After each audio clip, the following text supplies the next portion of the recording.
پاکستان کے مستقبل کے بارے میں کہہ رہے ہیں غزوہ ہند کا بھی کوئی تذکرہ ملتا ہے. دیکھیں غزوہ ہند کے بارے میں حدیث ہے کہ نبی صلی اللہ علیہ وسلم نے فرمایا عصابتان من امتی احرزہم اللہ من النار.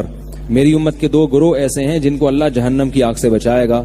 عصابۃ تغزو الہند وعصابۃ تکون مع عیسی ابن مریم. ایک وہ جماعت جو ہندوستان پہ حملہ کرے گی اور ایک وہ جماعت جو حضرت عیسیٰ کے ساتھ مل کے لڑائی کرے گی. اس سے بھی پتہ چلتا ہے حضرت عیسیٰ نے آنا ہے, اور غامدی صاحب جو کہتے ہیں کہ نہیں آنا, ان کا نظریہ غلط ہے. ٹھیک ہے. اب جو ہندوستان کا جس کا حدیث میں تذکرہ آتا ہے وہ اس میں پاکستان بھی داخل ہے, کیونکہ نبی صلی اللہ علیہ وسلم کے دور میں جو ہندوستان تھا وہ کیا تھا؟ پاکستان بھی.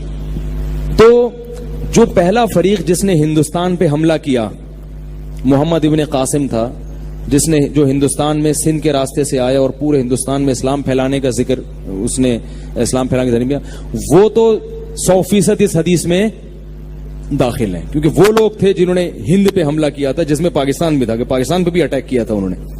اس وقت جو تھے نا, یعنی سب یہاں ہندو اور وہ دوسرے مذاہب رہا کرتے تھے, تو وہ اٹیک کر کے آئے اور اس کے ساتھ مجاہدین آئے اور پورے ہندوستان پہ آہستہ آہستہ ان کی اولادیں قابض ہو گئی. اس کے بعد جتنے اٹیک ہو رہے ہیں وہ اس حدیث میں داخل ہیں یا نہیں ہیں, اس کے بارے میں حدیث خاموش ہے. اب علماء کی آراء ہیں, اجتہادی آراء ہیں. بعض علماء کہتے ہیں نہیں, جب بھی ہندوستان پر حملہ ہوگا تو وہ اس میں داخل ہے, بعض کہتے ہیں اس میں داخل نہیں ہے. تو ہمارے پاس کوئی اس بارے میں صریح حدیث موجود نہیں ہے. اور ویسے پاکستان کا فیوچر میں ہندوستان پہ اٹیک کا کوئی پروگرام ہے نہیں. اب یہ وہ دور نہیں ہے کہ ملک پر اتنے آرام سے اٹیک کر لیں. دونوں ایٹمی طاقت ہیں. ایٹم بم کھیلنا, انڈوں سے کھیل سکتے ہو, اور تم مجھے انڈا مارو میں تمہیں انڈا مارتا ہوں. برسات میں کھیلتے ہیں نا, ٹماٹروں سے کھیلتے, تو مجھے ٹماٹر مار.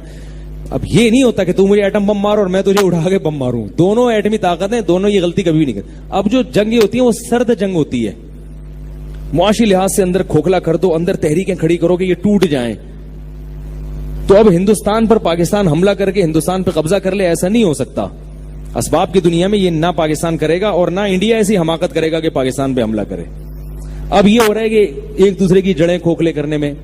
اگر انڈیا میں عقل ہوئی تو وہ پاکستان سے بنا کے رکھے گا کہ دوستی کر لو ان سے, جھک جاؤ ان کے سامنے.